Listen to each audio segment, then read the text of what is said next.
Ever feel like you're running a race you can't win? Like you're working harder and harder but just falling further behind? You're not alone. Lester, a 36-year-old union electrician with 15 years under his belt, knows that feeling all too well.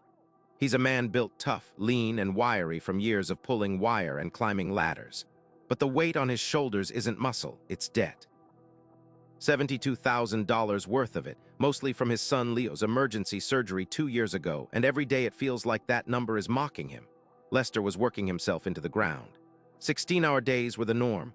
Union job from 6 to 5, then off to residential wiring to chase down some extra cash. He'd get home late, eat leftovers, and crash, only to get up before dawn and do it all again. His wife Maria, a part-time nurse's aide, barely saw him. His kids, Maya and Leo, were lucky to get a grunt goodbye in the morning. He was there but not asterisk present. Just gotta keep grinding. He'd mutter to himself, a mantra against the crushing fatigue. He figured this is what being a man is about, being a provider. You suck it up, you work, you make sure your family is taken care of. He'd grown up watching his own father, a mechanic, bust his knuckles to make ends meet. When his dad had a heart attack at 19, Lester dropped out of community college, taking on the load. It felt like his destiny, but deep down, Lester was scared. Scared that he was trading his life for a paycheck and still coming up short. The breaking point came on a Tuesday. 16 hours in the heat, sweat stinging his eyes, fingers raw. He nodded off at a red light just for a second, but it was enough to jolt him awake in a panic. He got home to Maria, her face streaked with tears. "I thought you were dead," she whispered, her voice shaking. The fear in her eyes hit him harder than any electric shock. He saw the worry he was causing, the absence he'd become. Giving up for a fleeting moment felt like the only way to make it stop. Later that night, sleep wouldn't come. Lester lay in bed, the events of the day replaying in his mind. Maria was asleep beside him, but he felt miles away. Slipped out of bed and walked to the kitchen, the linoleum cold under his bare feet. The hum of the refrigerator was the only sound. He saw it then, tacked to the fridge with a magnet. A crayon drawing from Leo. A superhero, cape flapping in the wind with Dad scrawled underneath in shaky letters. He stared at the drawing, his throat tight. That's how his son saw him? A superhero. He felt like anything but. More like a worn-out workhorse, slowly collapsing under the weight of debt. $72,000. The number echoed in his head, a constant reminder of his failure. $55,000 from Leo's surgery 2 years ago, the rest from trying to stay afloat while he was recovering. That was the moment everything spun out of control. Lester remembered the day Leo fell off the swing set. The frantic ambulance ride, the sterile smell of the hospital, the endless hours waiting for news. He remembered the relief washing over him when the doctor said Leo would be okay. He would do anything for his kids. He'd already proven that. But was he actually helping them or just slowly killing himself in the process? He hadn't been there for Maya's school play, missed Leo's soccer game, the little moments that made up a life. He was building them a house, but he was missing out on making it a home. The thought of his father crossed his mind. Always working, always tired. Lester never wanted to be like that. He wanted to be present, to be a part of his children's lives, not just a shadow flitting around the edges. He glanced at his watch. 3:00 a.m., another hour and a half before he had to get up. He sighed, the weight of exhaustion settling back onto his shoulders. He was 36, but he felt like he was pushing 60. He walked out to the garage, the air thick with the smell of oil and old metal. His motorcycle project, a 1968 Triumph, sat gathering dust in the corner. It had been his escape, his passion, before life got in the way. He ran a hand over the faded chrome, remembering the thrill of the open road, the feeling of freedom. He thought about Maria. They hadn't had a real vacation in years. He wanted to take her somewhere, just the two of them, maybe even finish the Triumph and ride down the coast. He looked back at the house, the faint glow of the streetlight illuminating the crooked front steps. He needed to paint it, fix the porch. Small things, but they mattered. He had it all backward.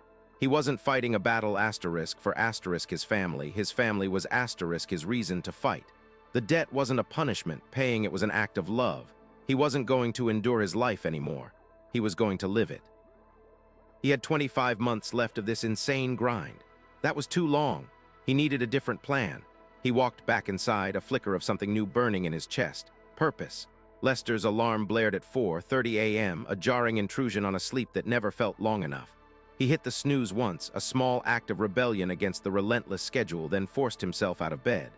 Maria stirred beside him, a soft groan escaping her lips.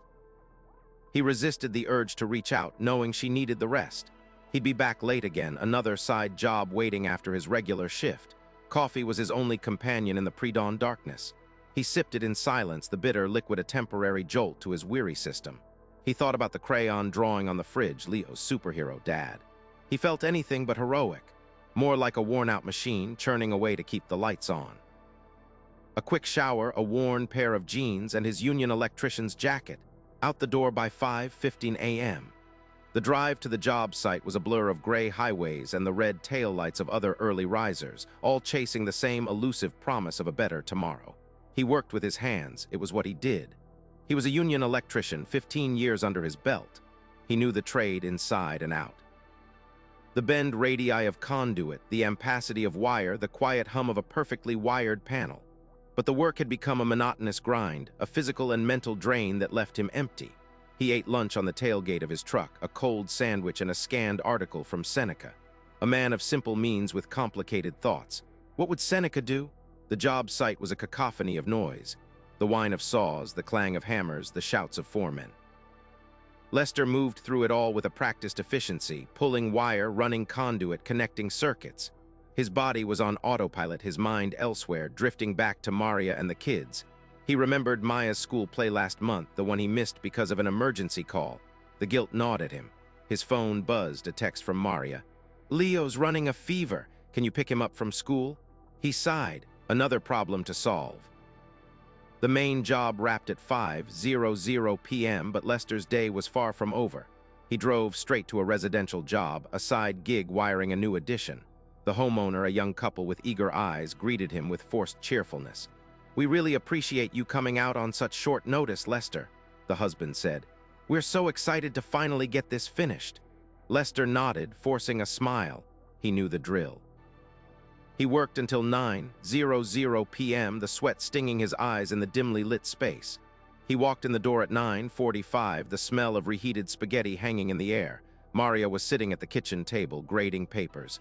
Leo was asleep on the couch, a damp cloth on his forehead. Maya was doing homework at the table. "Hey, Dad," Maya said, not even looking up.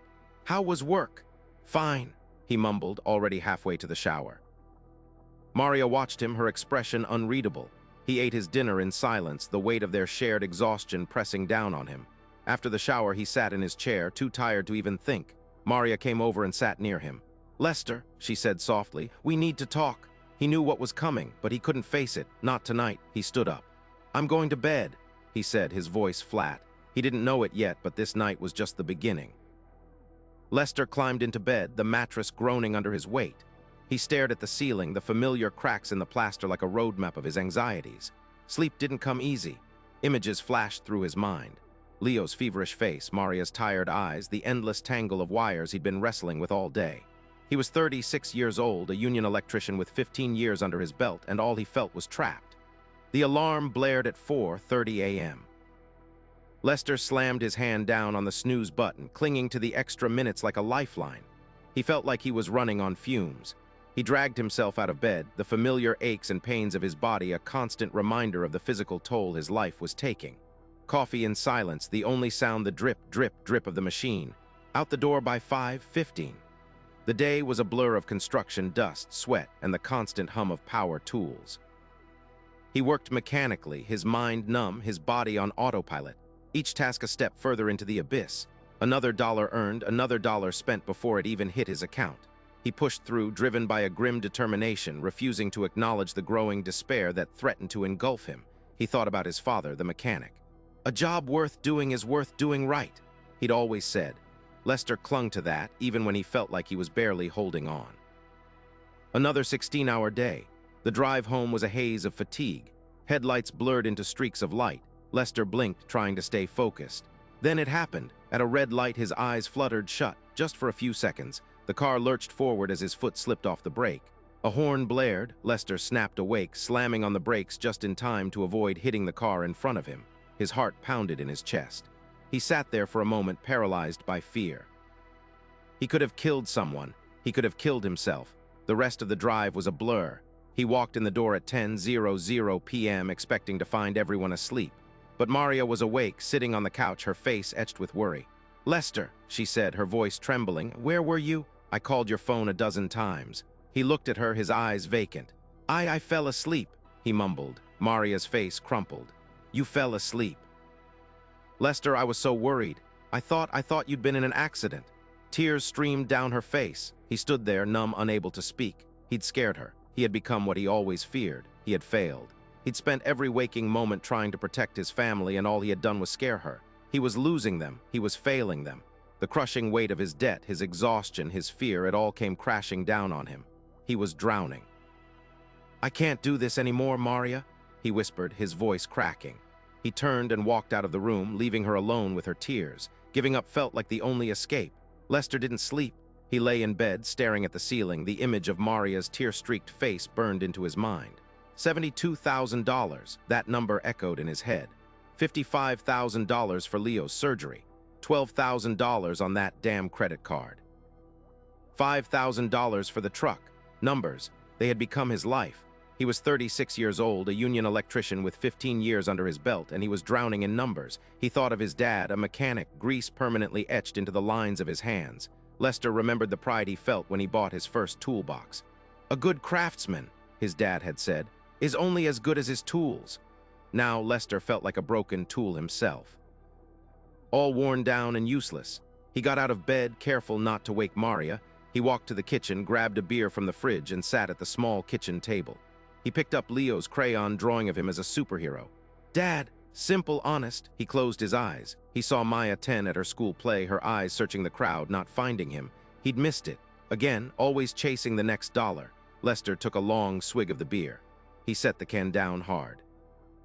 He looked at the drawing again. I am done living like this, he muttered under his breath. He stood up, walked to the living room, and grabbed his phone. He opened his browser and went to his banking app. More numbers. He closed it. Then he searched for debt counseling. He scheduled a call for the next day. He knew it wouldn't be easy, but he had to start somewhere. He had to fight, not for the numbers, but for them, for Maria, for Maya, for Leo. They were his world. He wouldn't lose them to the weight of his quiet desperation. He didn't sleep. The beer did nothing to calm the storm inside him. He kept seeing Maria's face, the raw fear in her eyes. It was like looking in a mirror, seeing his own terror reflected back. He was supposed to protect them, not scare them half to death. The guilt was a vice around his chest, squeezing the air from his lungs. He was failing them, and the thought was unbearable. The next morning, Lester dragged himself out of bed at 4:30, the same as always. He made coffee, the silence heavier than usual. He skipped his usual glance at the news, his mind already a minefield of anxieties. As he drove to the job site, the rising sun painted the sky in hues of orange and pink, a beauty he barely registered. Usually, he would take a moment to appreciate it. Now he was oblivious. He arrived at the site, a new commercial building going up downtown. He went through the motions, pulling wire, checking connections, his body on autopilot. His mind kept drifting back to the phone call he had scheduled. Debt counseling. It felt like admitting defeat, like he couldn't handle things himself. But he knew deep down that he was already defeated. He needed help.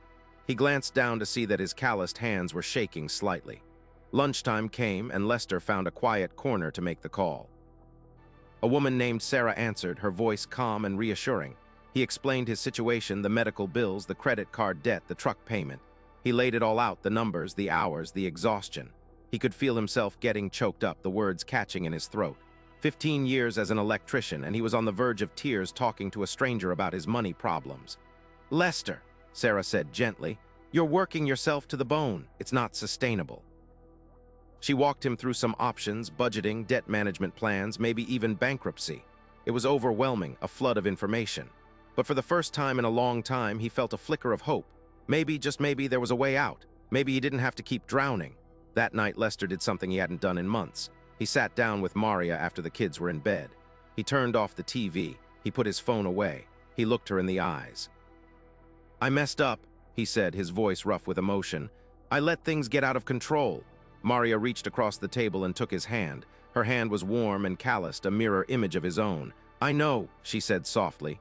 But we're in this together, right? He nodded, his throat tight. I scheduled a call with a debt counselor, he said. I need your help. We need to fix this. Maria squeezed his hand. Okay, she said. Let's do it. The next few weeks were tough.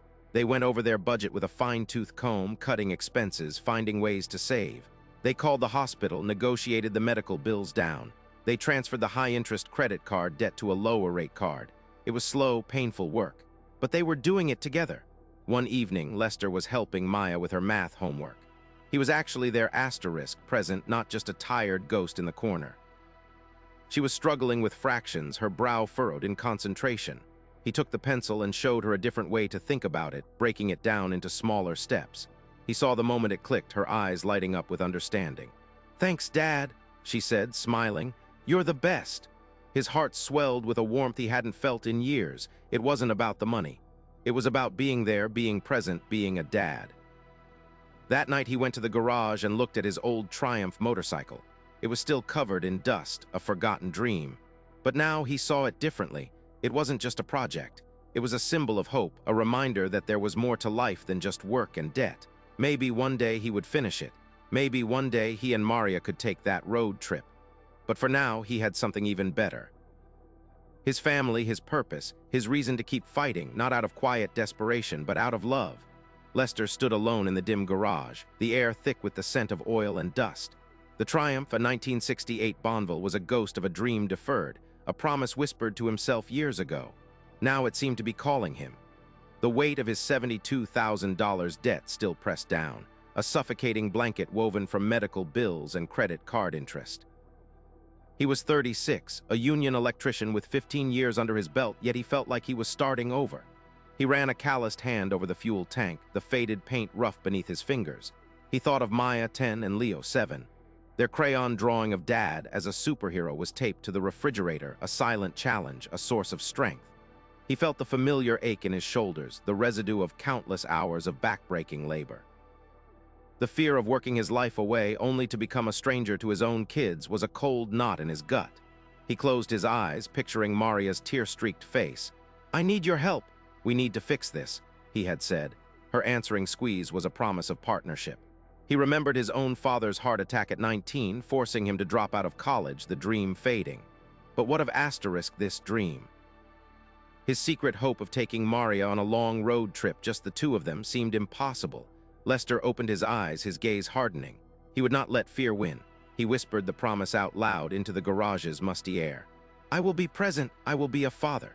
He saw the faint sunlight creeping through the cracks in the garage door. Dawn was coming. He would start today, not with another 16-hour day chasing dollars, but with a deliberate act. Before leaving for the job site at 5:15 a.m., he woke Leo early. "Hey, buddy, want to help me check the oil in the truck?" Leo, bleary-eyed but eager, followed him outside. Lester showed him the dipstick, explaining how to read the level. It was a small thing, a stolen moment, but it was real. As he pulled away from the curb, he saw Leo waving, his small face lit up with pride. Lester felt a shift, a lightening of the load. The debt was still there, the long hours still loomed, but he was no longer alone in the fight. The Triumph would wait. His family could not. The first week was hell. Lester's body screamed in protest. 15 years of bending conduit, pulling wire, and climbing scaffolding had taken their toll. Every joint ached, every muscle burned. He woke each morning at 4:30 a.m., the same time he had for 25 months, the weight of $72,000 debt pressing down like a physical burden. His union electrician job paid $32 an hour, but it wasn't enough. The $55,000 in medical bills from Leo's surgery, the $12,000 on the high-interest credit card, the $5,000 left on the work truck, it felt insurmountable. He thought about quitting. Just walking away from it all. Let the creditors take the house, let the banks repossess the truck. But then he saw Maya's drawing of a superhero with "Dad" scrawled beneath it. She was 10 years old, too young to understand the financial strain, too old to miss his absence. He thought of Maria, working part-time as a nurse's aide, her own dreams put on hold. He couldn't do it. He couldn't abandon them. The days blurred into a relentless cycle of work, side jobs, and exhaustion. At the main job site, he'd silently follow blueprints, his deep-set hazel eyes scanning for errors, his thickly calloused palms gripping tools worn smooth with use. His foreman, a younger guy named Kevin, kept pushing him to take it easy. "Lester, you look like you haven't slept in a week. Don't kill yourself for this job." Lester just grunted and kept working, his methodical nature a shield against the despair. The side jobs were worse. Rewiring houses in the evenings after 10 hours on the main site. He'd arrive home around 9:30 p.m., shower quickly, and then sit at the kitchen table, staring at the bills. Maria would often leave a plate of leftovers for him. One night she sat across from him, her face etched with worry. "Lester, you need to slow down. I'm scared you're going to have a heart attack." He looked at her, his expression one of quiet concern. "I'm fine, Maria, just need to get through this." "But at what cost?" Her voice was soft, pleading. "The kids barely see you. I barely see you." Lester looked down at his hands, the grime permanently embedded in the creases. He knew she was right. He was a ghost in his own home. The memory of his own father's heart attack at 19 fueled the fire in his belly. The Stoic philosophy he secretly read during his lunch break, Marcus Aurelius Seneca, was his only solace, whispering about enduring hardship with strength and purpose. He whispered back, "I will endure." He would keep showing up. His hidden strength, the ability to endure hardship without complaint, was both a blessing and a curse. Others saw it as detachment, a lack of feeling. But inside, Lester was fighting a silent battle, a war against despair. He clung to the small moments. Leo's wave as he left for work, Maya's hug before bed, Maria's hand in his as they looked at the bills. These were his reasons. These were his anchors in the storm. Each day was a conscious decision. He would keep going. He would show up not just at the job site, but at home for his family. Day 12 bled into day 16, then day 21. Lester, 36-year-old union electrician, kept showing up. He still woke at 4:30 a.m., still drove to the job site, still pulled wire and climbed ladders. But something had shifted. The weight on his shoulders hadn't disappeared, but it felt different. He found himself humming quietly to the classic rock station on his truck radio, a tune he hadn't noticed in months. A small act of defiance against the crushing debt. Small changes started to appear. On day 14, he made Maya's lunch, packing her favorite peanut butter and banana sandwich. "Thanks, Dad," she mumbled, surprised. It was a simple thing, but her smile filled him with a warmth he hadn't felt in what seemed like forever. During his lunch break, amidst the grime and steel of the construction site, Lester actually read Marcus Aurelius, not just skimmed the words. The phrase, "Choose not to be harmed and you won't feel harmed," resonated in his soul. The side jobs remained a grind, but Lester reframed them in his mind. He wasn't just working for money. He was working for Leo's future, for Maria's peace of mind, for the dream of that ocean vacation. One evening, as he was finishing up a residential wiring job, the homeowner, an older man, asked, "You look tired, son. You taking care of yourself?" Lester paused, wiping sweat from his forehead. "Trying to," he replied honestly. The man nodded knowingly. "It's a marathon, not a sprint. Pace yourself." At home, Lester started carving out 15 minutes of dedicated, phone-free time with each kid before bed. With Maya, he listened to her talk about school and friends, asking questions, really listening. With Leo, he read superhero comics, using silly voices and making him laugh. Maria noticed the difference. One night, as they sat at the kitchen table reviewing the budget, she reached across and took his hand. "Thank you, Lester," she said, her eyes shining, "for being here." The debt was still a mountain, $72,000 looming, but they began attacking it as a team. Maria researched budgeting apps, finding ways to cut expenses. Lester, remembering his skills, fixed the leaky faucet in the bathroom instead of calling a plumber. It wasn't about the money saved, it was about reclaiming control, about working together. He even opened up about his regret of not finishing his degree. Maria took his hand and looked him in the eye. "There's still time." Lester started fishing at the reservoir on Sundays, but now it was no longer an escape, but a space to plan. He envisioned the blueprints of his life, not just the wiring diagrams. He didn't feel the exhaustion of carrying the world anymore because he began sharing the load with his partner. Stoic philosophy wasn't a secret, it was now his armor and a shield. He stopped whispering and started speaking. He would keep going, but now with a purpose. He would show up not just for obligation, but for love. Lester's work crew noticed a shift too. He wasn't just going through the motions anymore. He was present, engaged. He offered to help a younger apprentice who was struggling with a complex wiring schematic, patiently explaining the principles instead of just barking orders. The foreman, a grizzled veteran named Frank, clapped him on the shoulder one afternoon. "You seem different, Lester," he said, his voice gruff but sincere. "Good different." The change wasn't magic, but it was real. Some days the weight of the debt still felt crushing, the exhaustion still gnawed at him. But now he had a reason to push through. He had Maria's unwavering support, his children's unconditional love. He carried that with him, a silent mantra against the despair. The $72,000 debt was still a massive figure, but a small, manageable piece at a time was now attainable. One Saturday, Leo asked Lester to help him build a birdhouse. Lester, remembering his own father and their shared moments in the garage, pushed aside his own exhaustion and said yes. They spent the afternoon together, hammering and sawing, Leo's small hands mimicking his father's movements. The birdhouse was crooked and imperfect, but to Leo, it was a masterpiece built with his superhero dad. These moments, Lester realized, were worth more than any overtime check. He'd show Leo the same patience his father had shown him. The previous constant worry and anxiety of being a good father and husband was slowly turning into fulfillment. It was as if the burden Lester was carrying began to float. He realized he could be both a provider and present, that the two weren't mutually exclusive. He even started looking at motorcycle parts online again, a flicker of his old passion reignited. Maybe, just maybe, that road trip with Maria wasn't just a dream anymore. The change wasn't a grand pronouncement, but a series of small acts. It wasn't about becoming a different person, but about remembering who he was and who he wanted to be. It was about recognizing that true strength wasn't about enduring silently, but about sharing the load and finding purpose in the struggle. It was about showing up, not just for the paycheck, but for the love that made it all worthwhile. He would keep showing up for Maria, Maya, and Leo. He was going to be the best version of himself. The following Sunday, Lester, instead of collapsing on the couch, took Maya to the park. He watched her pump her legs on the swing, her laughter echoing in the crisp morning air. He remembered teaching her to ride her bike, the pride swelling in his chest as she wobbled, then soared. "Dad, watch me!" she yelled, and for the first time in a long time, Lester really did. He wasn't thinking about the bills, the side job, the crushing weight of debt. He was just there with his daughter. His fishing trips before dawn took on a new meaning. It wasn't just about escaping the pressure.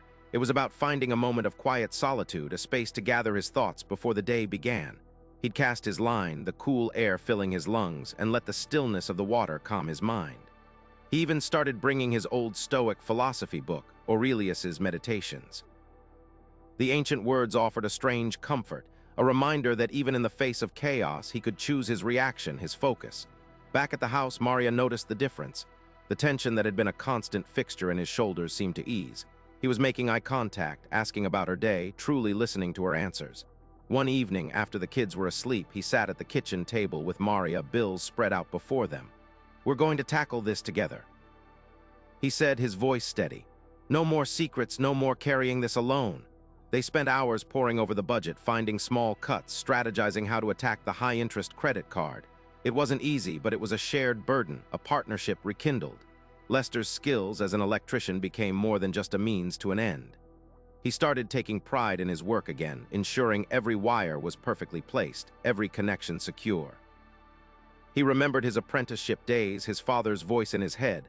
"Do it right the first time, Lester. Your name is on it." He treated every job with the same care as if it were his own home. His boss at the union hall, noticing the change in his attitude, even commented, "You seem different, Lester, like you found something." Lester just smiled, a genuine smile that reached his eyes. He started spending less time at the side jobs. Instead, he would come home and help Maya with her homework, patiently explaining fractions. He would read to Leo before bed, doing silly voices for each character. The house felt lighter, filled with laughter instead of strained silence. He found himself humming along to the radio in the truck. Life wasn't perfect, the debt was still a looming presence, but it was manageable, a challenge they were facing together. And as he drifted off to sleep each night, he held the crayon drawing of superhero Dad in his mind, a constant reminder of who he was and who he needed to be. The change in Lester rippled outwards. His union brothers noticed. They saw him taking the lead on complex wiring schematics, explaining things with patience to the younger apprentices. His methodical approach and quiet confidence made him a natural mentor. One afternoon, his foreman, a burly man named Frank, clapped him on the back. "Lester, you're killing it out there. I'm recommending you for that lead electrician position on the new hospital project." It was a step up, more responsibility, but also more money, a chance to put a real dent in that $72,000 debt. Lester felt a surge of pride, the kind he hadn't felt in years. That evening, Maya bounded into the house after school, her face beaming. "Dad, I got an A on my math test." Lester pulled her into a hug, genuinely thrilled. He'd been helping her every night, patiently going over the problems, breaking them down until she understood. It wasn't just the grade, it was the connection, the shared accomplishment. Later, Leo showed him a drawing of a fire truck, carefully colored and detailed. "Look, Dad, it's got a ladder just like yours." Lester felt a lump in his throat. These small moments, these glimpses into his children's lives, were more valuable than any overtime paycheck. Maria saw the difference too. She saw the exhaustion still etched on his face, but now it was paired with a quiet strength, a sense of purpose. One Saturday morning, he woke up before her and made breakfast, pancakes with chocolate chips for the kids. As they sat around the table, laughing and talking, Maria reached across and took his hand. "Thank you, Lester." She whispered, her eyes filled with gratitude. He knew what she meant. It wasn't just about the pancakes, it was about the renewed connection, the feeling of being a family again. The hospital project came through. The extra money meant they could finally start aggressively paying down that high-interest credit card. Every month, Lester and Maria would watch the balance shrink, a tangible sign of their progress. He still worked hard, the long hours were still a reality, but now it felt different. He wasn't just enduring, he was building something, not just for himself, but for his family. The $55,000 in medical bills from Leo's surgery still loomed large, but now it felt like a challenge they could overcome. He even started carving out a little time for himself. He dusted off his fishing gear and started waking up early on Sundays to cast a line into the local reservoir. The quiet solitude, the feel of the rod in his hand, the anticipation of a bite, it was a welcome escape. He wouldn't catch much, but it wasn't about the fish. It was about the peace, the chance to clear his head before another week began. And on those quiet mornings, as the sun rose over the water, Lester felt a sense of hope, a belief that things were finally turning around. Maybe, just maybe, they could make that dream of a family vacation a reality. The real breakthrough came sooner than Lester expected. Day 87, a Friday.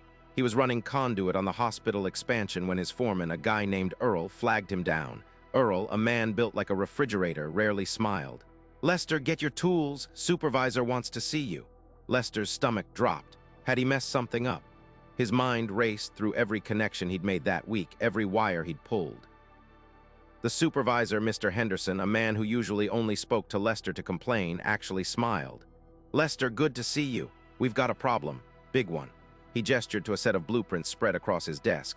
"The main power feed for the new wing, the company we contracted with, went belly up. Just like that. Poof. We need it done, and we need it done fast. Union's recommending you." Lester's pulse quickened. This wasn't just any job. This was the asterisk job. It was complex, critical, and came with a fat bonus for finishing ahead of schedule. "I can do it, Mr. Henderson," Lester said, his voice steady despite the adrenaline surging through him. "I know you can, Lester. That's why I called you." Henderson paused, his expression turning serious. "But it's going to be a grind. We're talking long hours, weekends. Can you handle it?" Lester thought of Maria, Maya, and Leo. He thought of the debt, the crushing weight of it all. He thought of the drawing on the fridge. "Yes, sir, I can." The next few weeks were a blur of wire, diagrams, and sleepless nights. Lester practically lived at the hospital. He'd grab a few hours of sleep in his truck and head back in. He pushed himself harder than he ever had before. He drew on every bit of his 15 years of experience, every trick he'd learned from the old-timers. He remembered his father, covered in grease, working late in the garage. This was for them. This was for his family. He even surprised himself, recalling and applying obscure electrical theory he thought he'd forgotten. Finally, after what felt like an eternity, it was done. The power feed was live. The new wing was humming. Henderson called Lester into his office, a rare sign of respect. "Lester, I don't say this often, but you saved our bacon. This could have been a disaster." He slid a check across the desk. "Here's the bonus, and I want you to know you've earned every penny." Lester looked at the check, his eyes widening. It was more than he'd ever imagined, enough to wipe out the credit card debt completely. He couldn't wait to get home. He stopped by the grocery store and bought a bouquet of flowers for Maria. When he walked in the door, Maya and Leo ran to greet him, their faces beaming. "Daddy, you're home early." Maria emerged from the kitchen, wiping her hands on her apron. When she saw the flowers, her eyes welled up. "What's all this?" Lester handed her the check. "We're done, Maria. The credit card. It's gone." She stared at the check, then back at Lester, tears streaming down her face. She wrapped him in a tight embrace, whispering, "Thank you, thank you, thank you." That night, after the kids were asleep, Lester and Maria sat at the kitchen table, poring over the budget. With the credit card debt gone, they could breathe again. They could finally start making real progress on the medical bills. "Remember that vacation we always talked about?" Lester asked, a smile spreading across his face. Maria nodded, her eyes shining. "Where should we go?" Maya, half asleep, stumbled into the kitchen, rubbing her eyes. "The ocean. We promised we'd go to the ocean." Lester looked at Maria, then back at Maya.